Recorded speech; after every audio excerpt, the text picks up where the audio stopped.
Talenti agrigentini e nisseni della cucina e della gastronomia. Ascoltiamo tre maestri, maître, risultati tre primi classificati al concorso regionale IMAR che si è svolto all'Hotel San Michele a Caltanissetta. Al concorso IMAR, tre vincitori, due agrigentini e uno della provincia di Caltanissetta. Salve, Orazio Lacognata, maître, delegato sezione Agrigento Caltanissetta. Il concorso si è svolto a Caltanissetta nella magnifica cornice del Teatro San Secondo con una presenza di kermesse di professionisti di tutta la Sicilia, tra cui i vincitori del secondo e terzo posto professionisti agrigentini e il primo posto invece junior studentesco, sempre agrigentino con Raffaele Tuttolomondo. Il primo posto va a un collega meritatissimo di Siracusa.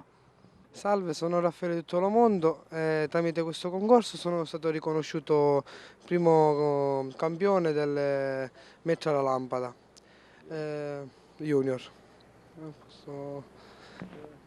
Maître alla lampada, che significa? Allora, è un'intersezione tra la cucina e la sala, cioè vai a esporre un piatto, un primo piatto o un secondo che sia, davanti al commensale.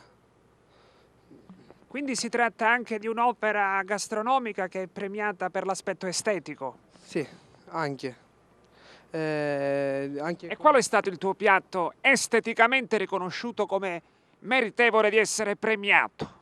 Allora, io nel mio piatto è inedito, di mia creazione. Ho voluto rappresentare la Sicilia dall'entroterra al Mediterraneo, con i pomodorini secchi e nel Mediterraneo con le alici. Giancarlo. Salve, sono Angelica Vindi e sono un maître flambé. Io ho presentato un piatto tutto di prodotti tipici di questo periodo, con cipollina, pancetta dei Monti dei Nebrodi e fatto delle decorazioni tipo della primavera, proprio perché siamo nella primavera. Pertanto il tuo piatto è stato riconosciuto per la composizione particolare, etnica. Sì, anche per questo ho vinto il terzo posto, una medaglia di bronzo dei professionisti, sempre dell'associazione IMAR.